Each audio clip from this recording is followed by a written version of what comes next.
Assalamualaikum warahmatullahi wabarakatuh.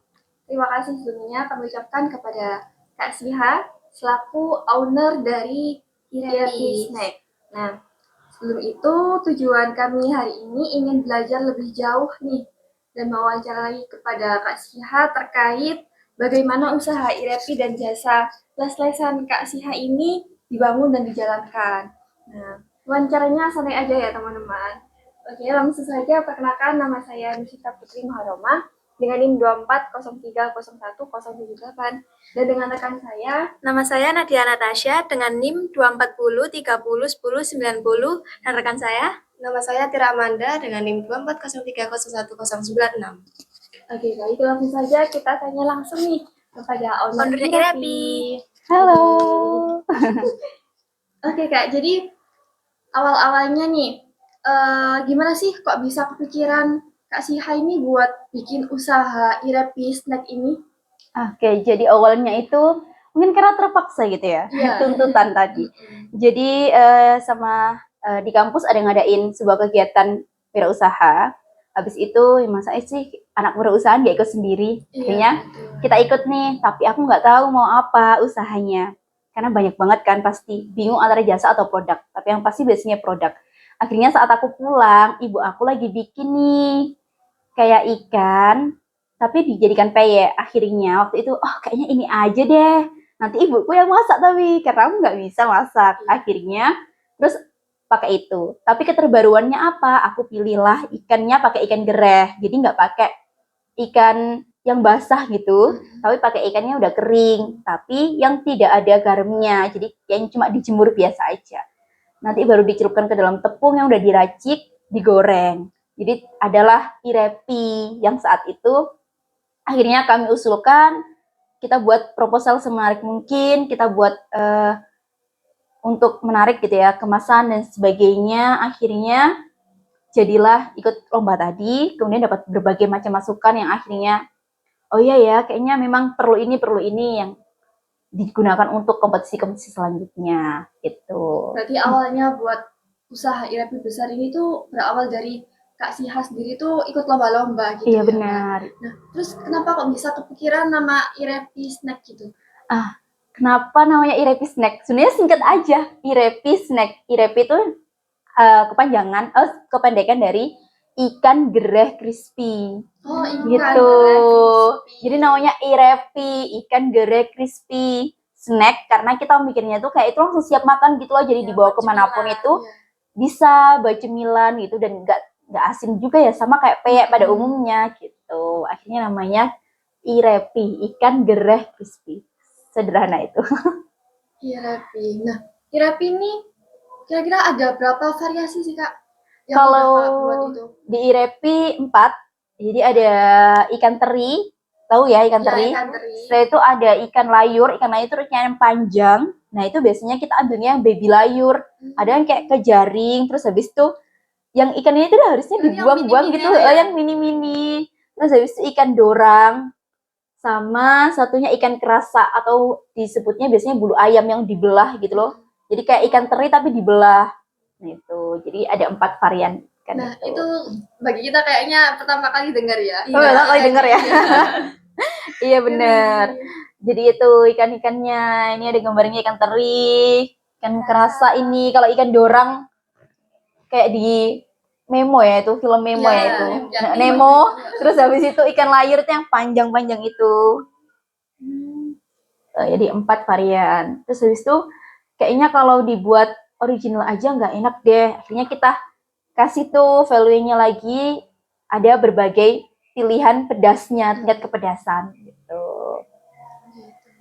Jadi cukup menarik ya teman-teman. Nah, kalau itu selanjutnya kita tanya ini, kira-kira selama Kak Siha ini menjalankan usaha Irapi Snack, itu pernah nggak kayak mengalami hambatan atau tantangan gitu yang menurut Kak Siha itu, aduh ini bisa nggak ya gitu?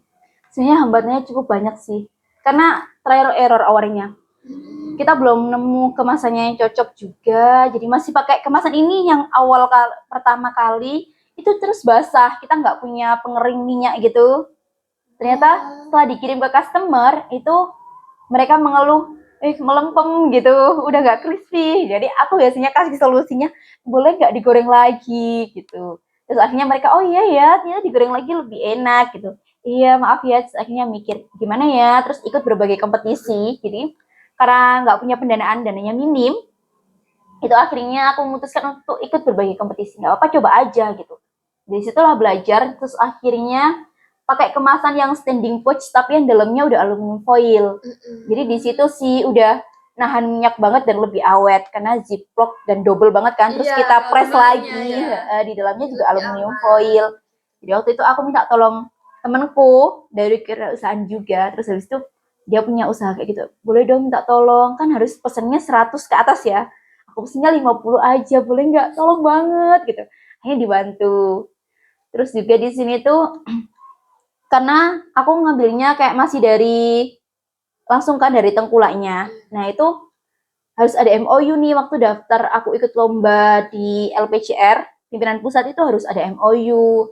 Jadi dari produk dari apa ya paling dasar itu kayak kita itu udah ada kontraknya gitu. Akhirnya aku bikin MOU, Pak, nanti kalau aku ngambil sekian kilo boleh nggak gitu. Ya nggak apa-apa Mbak, baik banget tuh orangnya. Jadi kita foto hitam di atas putih gitu kan. Jadi bikin segalanya itu aku belajar banget bahwa kalau kita berpartner sama orang juga kayak semuanya harus ada MOU-nya dan sebagainya. Akhirnya di situ. Terus mulai tuh ngajak tetangga-tetangga sekitar sini untuk produksi. Hambatannya lagi itu saat ngajak mereka tuh kayak mereka tuh mikir gitu, nanti profitnya gimana, aku digaji berapa dan lain sebagainya, dan aku tuh belum bisa menjanjikan harga yang pasti untuk itu karena waktu itu kita juga kayak masih awal banget merintis kan. Iya. Jadi akhirnya gimana caranya menarik tetangga aku untuk mau membantu karena waktu itu orderannya udah mulai membludak sih awal-awal. Terus akhirnya dengan cara 2% dari penjualan ini tuh aku alokasikan untuk mereka lagi, tapi lebih ke untuk anak-anaknya lah. Tadi pakai les-lesan. Sebenarnya lebih awal ada les-lesan itu daripada IREPI. Tapi dari situ karena les-lesannya juga nggak berbayar kan, gratis dan semampuku aja. Kadang kita tetap ada kegiatan bulanan kayak Agustusan, kemudian ada kayak acara upacara sendiri walaupun gangnya minim sekali kalau kalian tahu. Tapi dari situ, dari IREPI ini ada sokongan dana untuk berikan mereka buku, kita nambah buku bacaan, karena ada setiap Jumat pagi sama Minggu pagi itu ada anak TK yang les di sini. Jadi aku beliin kayak alat peraga, aku beliin balok gitu, dari uang IREPI tadi. Jadi akhirnya tetangga tuh mulai, oh iya ya ada impact-nya nih ke mereka selain ngajar anak-anaknya gitu. Jadi itu kayak modelnya tuh kayak CSR gitu ya. Jadi ada nilai plus value-nya apa sih untuk orang sekitar lah. Aku pakai value-nya itu menyisihkan dari labanya penjualan untuk dikelola lagi, kembali lagi gitu ke tetangga aku, ke orang-orang sekitar sini. Jadi mulai membangun kepercayaannya dengan itu. Terus keuangannya juga yang pasti terbuka. Jadi hambatan di awal-awal ya memang perlunya konsisten tadi, terus trial error banget terkait dengan kemasan, sama gimana caranya minyaknya nggak terlalu banyak di dalamnya tadi. Akhirnya kita nemu bener, jadi kita pakai alat sendiri tuh sama omku buat ngeringin, karena kalau kita beli banyak banget ya uang yang dikeluarin, sedangkan pemasukannya juga masih sedikit kayak gitu sih. Nah, selanjutnya kalau misal dalam proses produksi gitu, alur kerja atau proses produksinya tuh kira-kira gimana Kak? Nah, misal kayak dari bahan baku sampai akhirnya bisa sampai ke tangan pelanggan gitu, alurnya gimana? Jadi alurnya yang pertama pasti kita butuh ikan gerehnya ya. Ya aku biasanya nggak nyetok banyak karena aku nggak berani, karena nggak punya freezer atau punya alat pengering sebanyak itu untuk ngeringin. Jadi kalau ada kebutuhan misal hari ini harus 2 kilo ikan gitu, itu aku ambil dulu ke sana ke pengepulnya, aku ambil ikan gerehnya. Dan kadang kan tergantung musim ya. Kalau musimnya hujan berarti ikannya keringnya biasanya agak masih nyemek-nyemek basah gitu. Itu aku keringin sendiri di sini. Kadang aku sangrai biar ikannya agak kering gitu karena aku nggak punya oven pengering. Akhirnya aku sangrai biasanya sama ibuku. Setelah dari situ ikannya kita buat bumbunya yang pasti kayak tepung, cabai dan sebagainya itu. Ya udah, ikannya tadi tinggal dicelupin, digoreng. Gitu aja sih sebenarnya prosesnya sederhana itu. Terus habis itu dikeringkan, setelah dikeringkan kita timbang, kita kemas ke masing-masing kemasan. Jadi Kalau distribusinya ya tinggal kita ada kurir biasanya ngambil, kita packing aja, ada kurir ngambil. berarti gitu, semisal ada orang yang mau pesan dari luar nih, itu WA buat ke kasih gitu dikirimkan lewat kurir gitu. Iya benar. Jadi dia bisa milih mau pakai pos atau JNT, JNE gitu. Aku biasanya tanyain dulu pengirimannya karena masih manual semuanya kan. Iya. Terus cek ongkirnya juga aku pakai aplikasi cek ongkir itu. Misal Iya. ke alamatnya ini tuh berarti ongkirnya berapa ya? Nanti aku tambahkan ongkir. Nah, kalau soal stok bahan atau jadwal kerja gitu, kira-kira dari Irapisnek itu punya jadwal sistem sendiri atau masih manual kira-kira? Sistemnya masih manual, jadi kita tergantung open PO. Jadi misal seminggu ini kita jadwal open PO tuh, nanti kita rekap dulu semuanya ada berapa, baru nanti kita ke produksi. Produksinya juga awal berdirinya tuh hanya aku sama ibuku, lebih ke ibuku sih yang memasak. Akhirnya mulai membludak itu jadilah tetangga sekitar. Jadi sampai 5 karyawan. Jadi dari tetangga itu 4 orang. Ya sekitar sini kan udah banyak yang janda-janda gitu ya, nggak punya pekerjaan, akhirnya membantu aja gitu. Kita biasanya produksi di atas, di lantai 2 itu ada yang bagian siapa goreng, ada bagian nanti pengemasan gitu. Sampai akhirnya nanti nge-wrap gitu, 5 orang biasanya. Jam kerjanya ya lebih fleksibel karena kita kan tadi open PO. Jadi ya kalau ada PO-nya dulu kita buka biasanya dalam jangka waktu seminggu open PO-nya. Nanti kita baru produksinya, misal rekapan 100 gitu baru kita produksi. Atau rekapan 50 ya kita produksi. Jadi rekapan dalam waktu 1 minggu tadi, kita rekap semuanya baru kita produksi. Ya seperti itu. Kalau boleh tahu itu rata-rata omsetnya per bulan itu berapa Kak kira-kira? Oh, aku nggak boleh nyebut dulu ya. Iya. Omsetnya aku pernah dapat sampai 10 juta dalam waktu 1 bulan. Di awal-awal banget itu. Tapi sehari ya bisa 2-3 juta. Masih bisa. Jadi soalnya kan itu kan juga sistemnya kan PO. Karena PO kan, jadi kayak seminggu itu ya 2-3 sampai 4 juga, 4 jutaan gitu. Karena sistemnya PO. Jadi per hari ya kalau nggak ada yang order ya kita berarti off dulu karena masih buka sistem PO tadi, baru nanti setelah ada orderan masuk kita baru tuh. Jadi Kak Siha ini buat awal banget merintis Irapisnek itu modal awalnya dulu itu dari mana? Modalnya dari ikut kompetisi yang UMG. Oh, jadi dari situ nih. Dari situ muncul modalnya. ide itu. Jadi awalnya kita dapat pendanaan 1 juta kalau nggak salah. Habis dari lomba itu, tuh aku bagi tuh karena aku bertiga timnya. Iya. Jadi uangnya aku bagi dulu bertiga. Tapi aku baginya sistemnya 4. Jadi satunya buat usaha nih. Jadi nanti akhirnya modalnya punya aku sama usaha tadi itu aku gabung. Aku buat branding lagi Irepi. Setelah itu aku karena udah nggak punya uang, cari lagi lomba lagi. Jadi Irepi ini ikut 7 lomba kalau nggak salah. 7 lomba sama pembinaan. Jadi karena ikut lomba tadi itu dapat modal. Iya, dapat modal terus. Akhirnya muter terus. Jadi kalau kita udah mulai kehabisan modal, biasanya kita cari lomba lagi, gitu. Lomba-lomba ya mahasiswa dulu kan. Iya. Sampai akhirnya lomba di Muhammadiyah Pimpinan Pusat, itu yang lumayan dapat pendanaannya 15.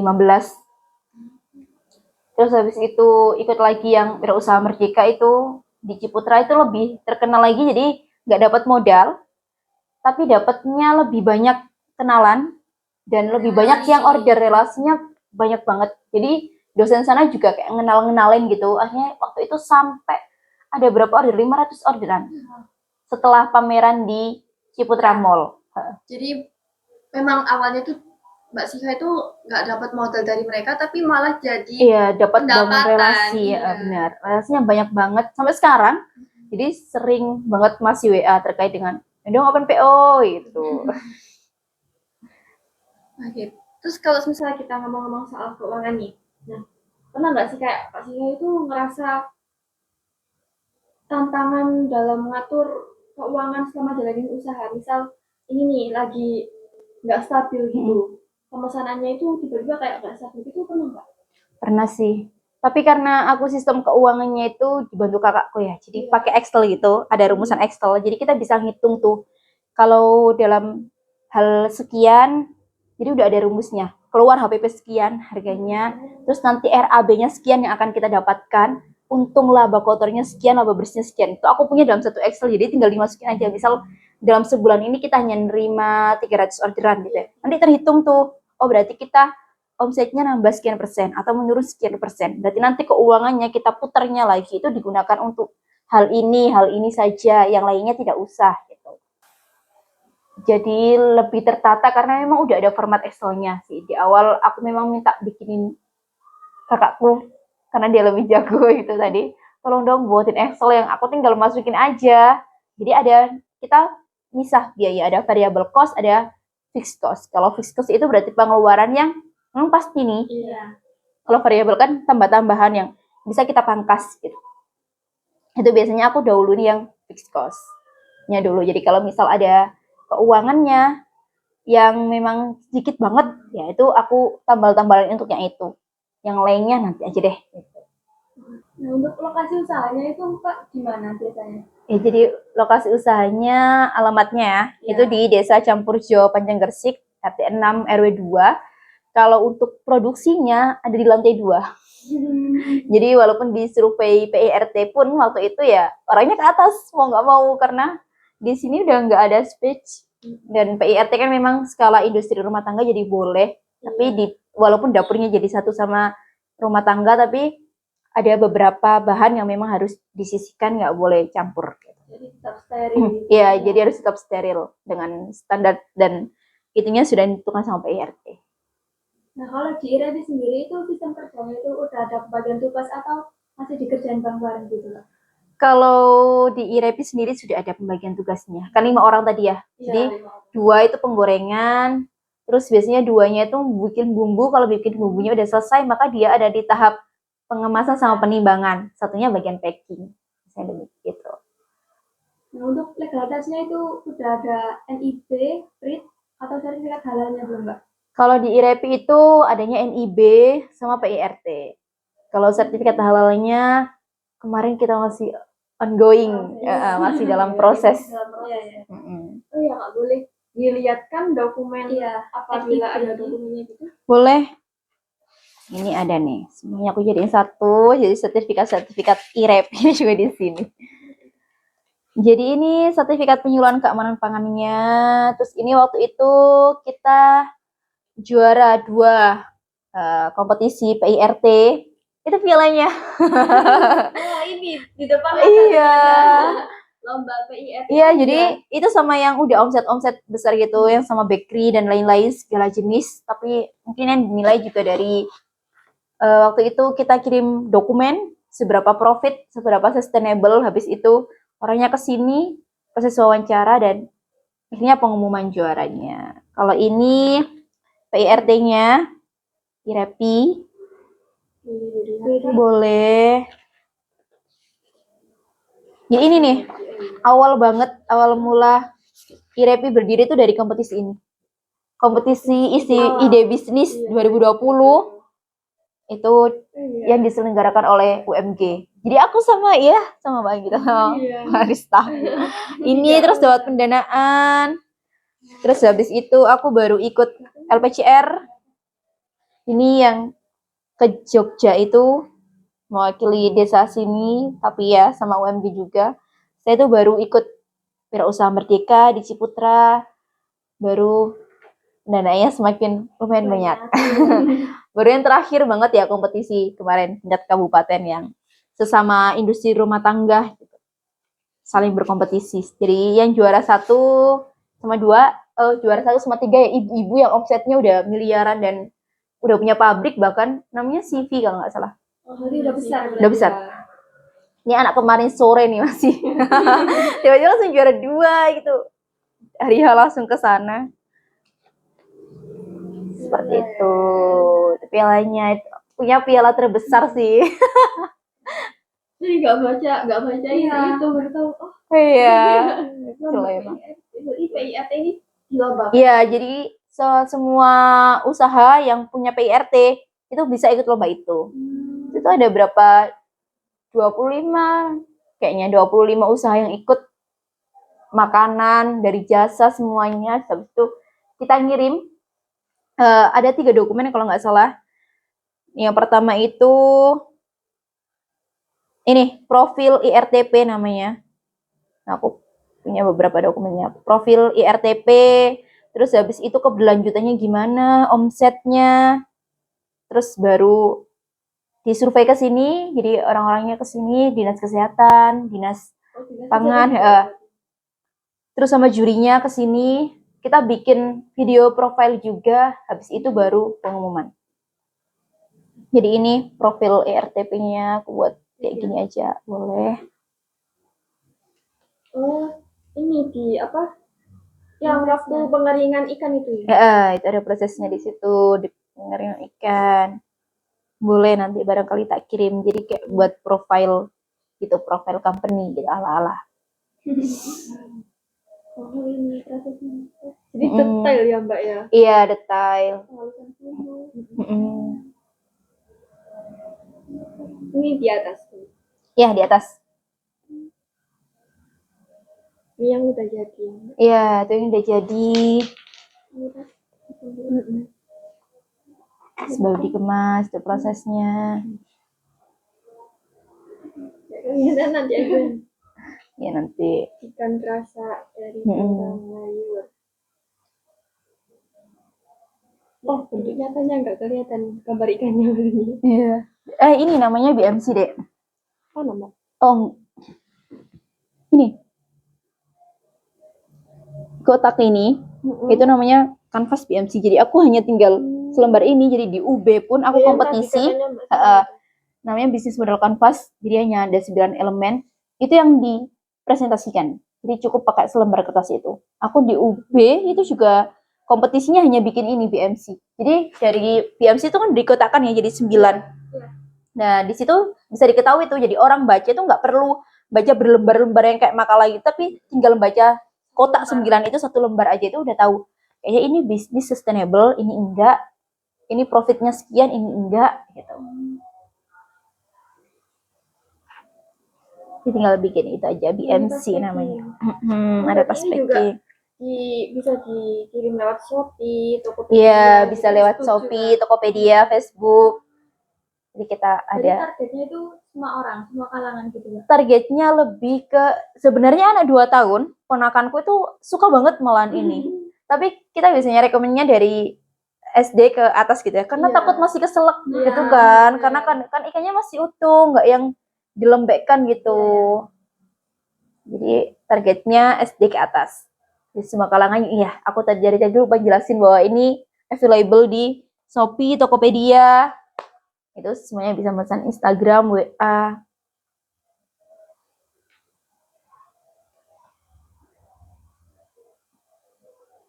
Jadi ini sampai benar-benar dalam itu iya.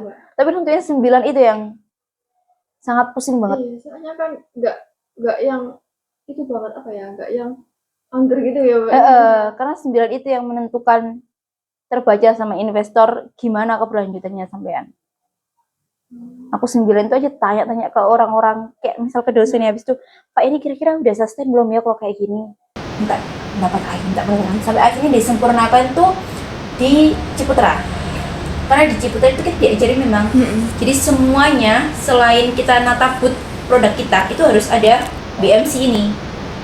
Jadi ada 1 lembar kita ngeprint A3 gitu tentang BMC.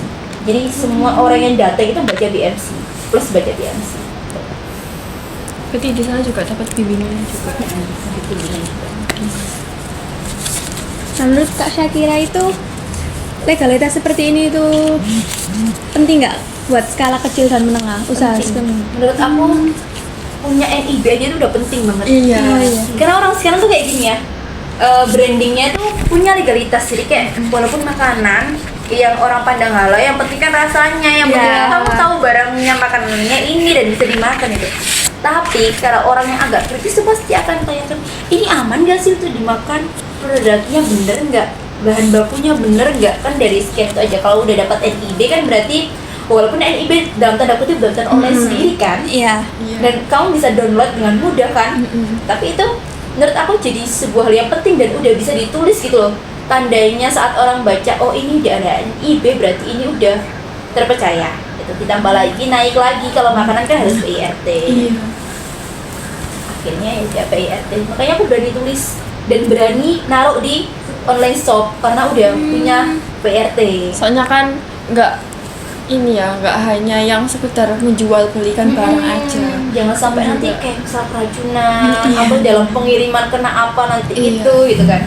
Apa kita punya PRT dan dicek kan udah aman. Untuk harganya nih Kak, ada pertimbangan khusus nggak nih biar tetap terjangkau tapi untung juga? Iya benar. Kalau harga itu pertimbangan banget.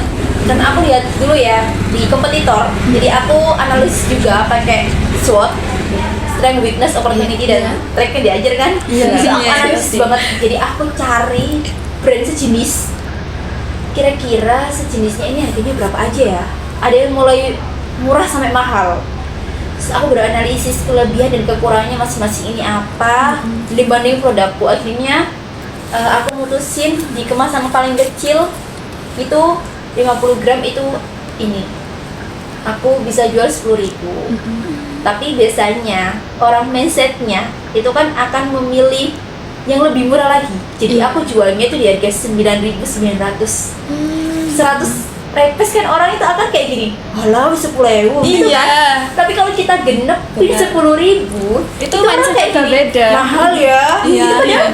Sama gitu harganya, makanya kenapa di minimarket atau sejenisnya tuh harga belakangnya tuh ganjil ya, kayak gitu. Jadi aku nerapin prinsip itu di Irebi, jadi 9.990. Orang kan nggak akan nanya 10 peraknya kan, karena nggak ada uangnya. Jadi genep 10.000 gitu. Tapi aku nggak pakai tertulis 10.000 gitu, enggak. Aku tetap pakai tadi strategi 9.990. Jadi itu kayak termasuk ini strategi pemasarannya. Strategi pemasarannya kayak gitu.